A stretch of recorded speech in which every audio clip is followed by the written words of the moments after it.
Senhor presidente, demais vereadores, não queria deixar passar o 24 de agosto sem recordar a morte de Getúlio Vargas. Em 1954, nós estamos em 2016.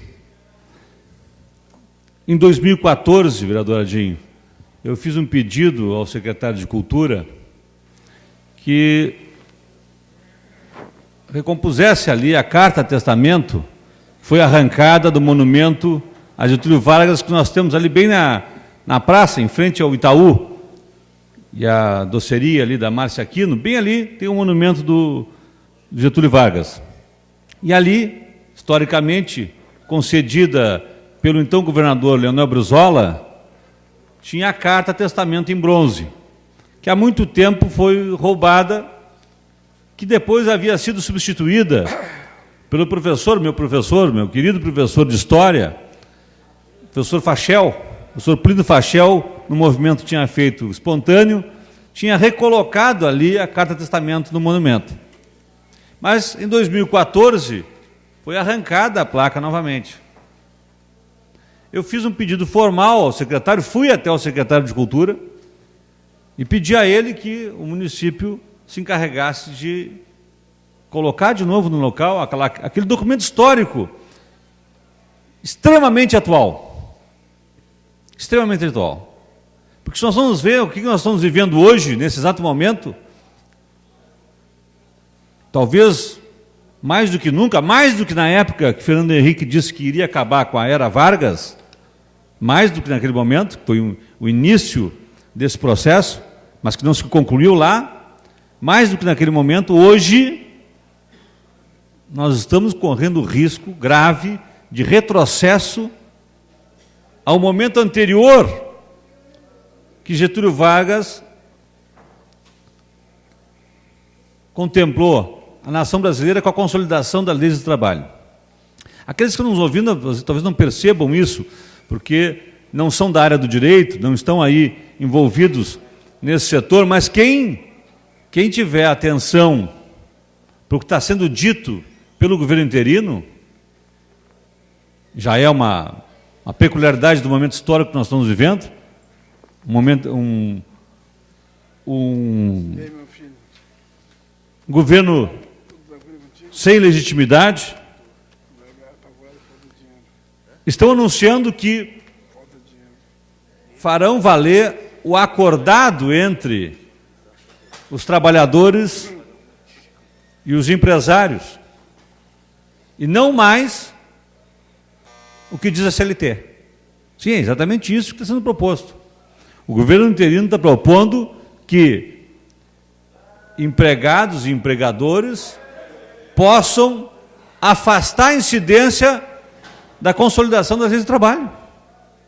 Ora, as leis do trabalho foram impostas aos empresários, porque senão, até hoje nós não teríamos a jornada de 8 horas de trabalho, nós não teríamos garantias de um salário mínimo, férias remuneradas. Muitos que estão nos ouvindo podem pensar, pô, mas isso tem em tudo que é lugar. Não é verdade. Não é verdade. Em muitos países nós não temos a garantia de férias de 30 dias, nós não temos garantia de um salário mínimo, nós não temos garantia de um 13º. Isso são conquistas que alguns povos fizeram e que nós, no nosso país, conquistamos a duras penas na década de 40. E depois não conseguimos avançar muito mais. Na década de 60, se deu alguns passos adiante, o resto é a tentativa de conservar o que foi conquistado na década de 40 e 60, e agora, a passos largos, retrocessos. Eu já tinha mencionado aqui, na área previdenciária, que todos os dias é mencionada pelo governo interino como que deve ser a reforma das reformas. Pô, que já retiraram direitos previdenciários silenciosamente e continuam dizendo que vão fazer reforma. Hoje, Hoje, nesse exato momento, medidas provisórias do governo interino já estão prejudicando a vida dos trabalhadores que ficam, naquele momento de maior fragilidade, incapacitados para o seu trabalho, sem que isso seja noticiado como deveria ser. A recuperação da carência de quem perdeu a qualidade de segurado para conseguir um benefício por incapacidade, eu estou falando. Passou de 4 meses para 12 meses. Medida provisória do governo. Aliás, medida provisória completamente absurda, sob todos os aspectos. Não seria um tema para ser debatido numa eleição presidencial? Para ser algo democrático, temas como esses deveriam ser objeto de reforma constitucional, porque nós estamos falando de direitos sociais. E a nossa Constituição não permite retrocessos em direitos sociais. O princípio do não retrocesso na área social. Flagrantemente inconstitucional o que está sendo feito. O problema é que, no momento político conturbado como esse, em que o STF está se ocupando aí com dezenas, centenas de processos e de criminalização da política em todos os níveis, coisas básicas que não estão sendo respeitadas pelo governo interino, estão passando batido.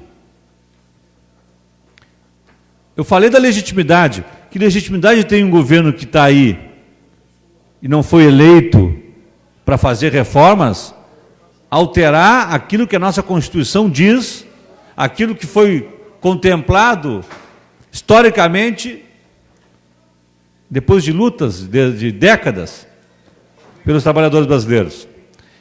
Eu digo tudo isso lembrando nesse 24 de agosto, onde a Carta Testamento já não está mais no monumento de Getúlio Vargas, ali na 15 de novembro, esquina na Praça Coronel Pedro Osório, porque é algo simbólico. É algo simbólico que tenham roubado a Carta Testamento, e é algo simbólico que há 2 anos eu peço que o atual governo recoloque a Carta Testamento no local. Até agora foi tomada. Eu vou dar uma parte para o vereador Idemar Bas, presidente Ornel. Uma parte para o vereador Idemar Bas. Obrigado, vereador Marcos Cunha. Obrigado pela parte. Realmente hoje é uma data importante na história do Brasil. Lembro-me que dia 24 de agosto de 1954, quando o então presidente Getúlio Vargas tirou a vida e deixou escrito a seguinte frase: saio da vida e entro para a história. Presidente gaúcho de São Borja, onde seu corpo está enterrado, e cumpriu um papel importantíssimo na construção desse país, fundando as grandes siderúrgicas no Rio de Janeiro, as ferrovias nordestinas, a Petrobras, os direitos do trabalhador, a CLT, como você está falando agora há pouco, o direito de voto da mulher, que até então não tinha direito, entre tantos outros exemplos que poderia citar. E hoje é uma data histórica, portanto, e lamento que essa placa não esteja no devido lugar. 2 vezes foi colocada, mas tem que ser recolocada, porque acho que o lugar é um lugar de destaque. O busto do Getúlio está ali e falta a Carta Testamento. Lhe cumprimento pela lembrança e vou me somar também a cobrar do secretário de Cultura para providenciar a recolocação da Carta Testamento, aquela placa, junto ao busto do Getúlio, naquele devido lugar. Obrigado. Eu que agradeço, vereador Idemar. Tenho certeza que posso contar com o senhor nesse pleito. Nós fizemos uma reiteração desse pedido em março desse ano, 2014 nós tínhamos feito, em março desse ano gostaríamos de ter atendido esse pedido até a data de hoje, para podermos celebrar, mas infelizmente vamos passar mais um 24 de agosto no município de Pelotas sem esse símbolo, na verdade, né? Que é a Carta de Testamento.